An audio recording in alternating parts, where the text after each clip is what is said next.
Hello, my name is Dejan Bojkov, Grandmaster from Bulgaria. Today we're going to chase the knight again, but this time with the long range pieces, with the queen, the bishop or the rook. First of all, I would like to demonstrate you that it is much easier to chase such a piece with the most powerful piece that we have, with the queen. At the initial position, the knight is having the maximum of squares available for it, 8. But with only 2 moves, white can trap it already. After queen d4,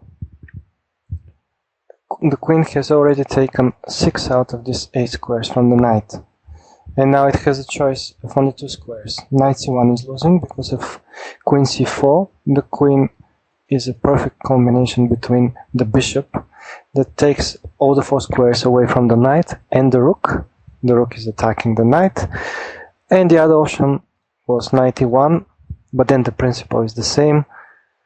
The knight is already trapped. This sample is going to show us that the bishop can eventually exclude the knight when it is on the back rank, and also the rook can deal with the knight even on some more centralized squares. And this is a position from the game Tau against Vogt that was played in Riga 1981. As we can see, black is already having trouble with one of the knights. It is at the edge of the board, and the bishop can clearly dominate this knight either from d8 or from a5. Tau chose the d8 square for his bishop. The knight does not have any squares now, and as we said before, the best strategy in similar positions is that we exchange the unnecessary pieces. Here, these are the rooks and the knights. This is how Tal achieved it. After knight e6, he exchanged the knights immediately. Knight c5, as black cannot allow a pass pawn on the c line. There will be c6 and c7 fast coming, and also if rook c6 and rook takes c3, there is bishop f6, an additional mating idea that black cannot prevent. Vogt had to stay with his knight on e6 after knight c5. He went rook e3, the knights were exchanged as well as the rooks, and this is the perfect position for white. The game will be soon over. First, Tal is activating the king. King e8. We said that the bishop from a5 is also stopping the knight from going into the game. King d7, king d4. And as black cannot really go out with his knight because this endgame is very easily won for white, he's winning a pawn. He resigned after king d6.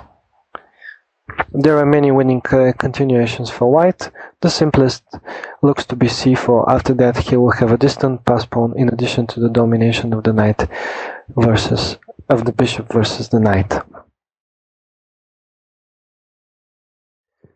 One more sample on the team when bishop is dominating the knight.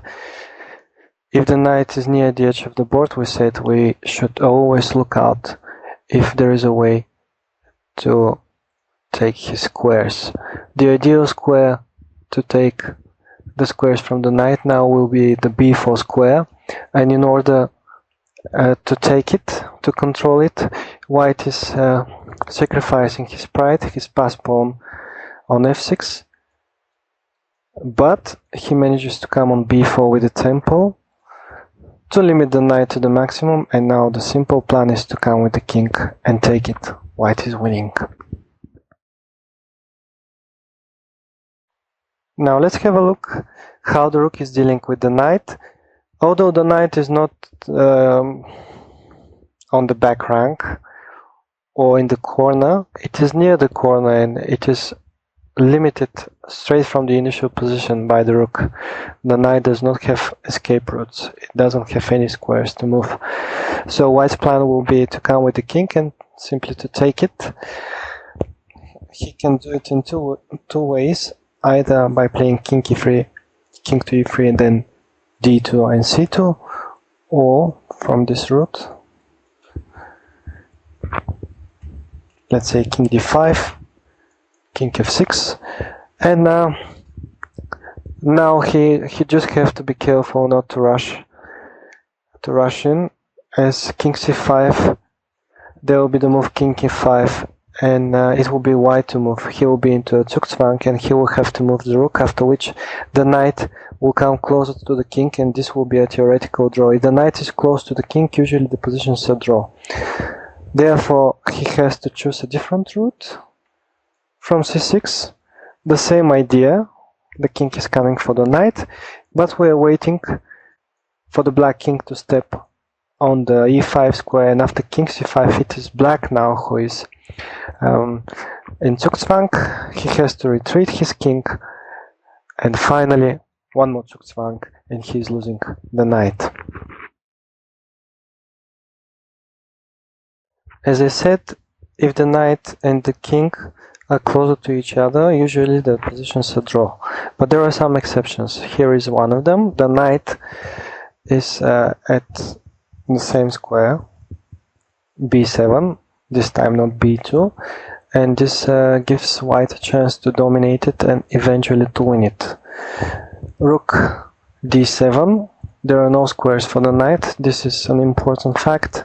King b8, the king is approaching, and the only way for black to defend is to try and use the stalemate idea. Now if white takes it as immediate draw, stalemate, but there is no reason for him to do that. He can wait for one more move, and after knight d8, trap the knight and mate. Finally, let's have a look how the knight is chased by a king and a rook if it is far away from the king, from its own king. The method was discovered more than a century ago by the first world champion Wilhelm Steinitz. It is now known that these positions are not defendable for the weaker side. First move is rook e4, taking away some squares from the knight. These squares are already controlled by the white pieces, and there are only 4 left that are near to the edge of the board. First one, knight f1, is losing on the spot. There is a fork, and the other one, knight g2, we already said that this is a poor square for the knight. It is already dominated by the rook, and after king f6, in addition, black has to make a move, and he has nothing better than king g8, but then he is immediately losing the knight. Therefore, there are only 2 places left after rook e4. One of them is knight c2. From here, the knight also does not have a lot of a choice. There are only 2 squares left, knight a3 and knight a1, but knight a1 is not something that he would like to do. And after king d5, knight a3, he can try to escape via b5 and to come close to the king, but of course white is not letting the knight do that.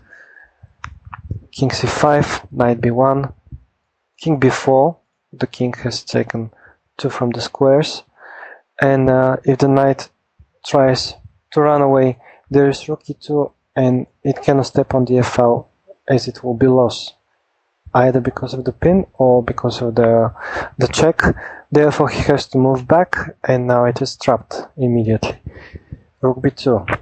So knight c2 is losing, and the most stubborn defense after rook e4, this is the move knight d1.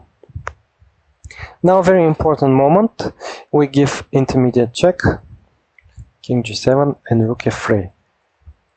We already took 3 out of the 4 squares from the knight, and we are forcing it to go to the most unpleasant place that he knows.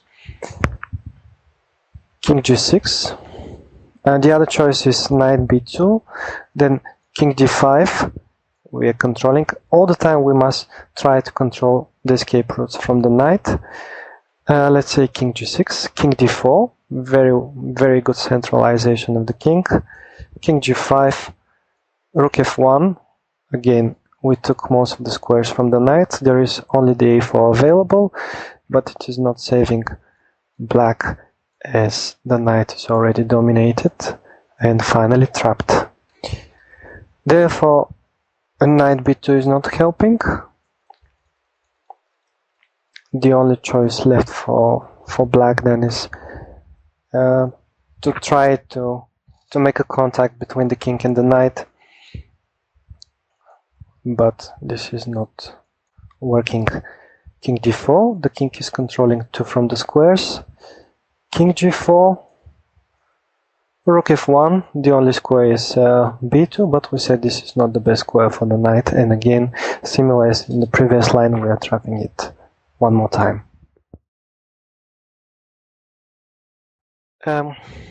One more sample how the long-range pieces are trapping a knight, this time into the middle game. This is the game Smyslov as white against Alatortsev that was played in Moscow 1946. The rook on d4 is obstructing white's pieces from getting an access to the knight on f6, but with his first move, Smyslov is exchanging this active rook.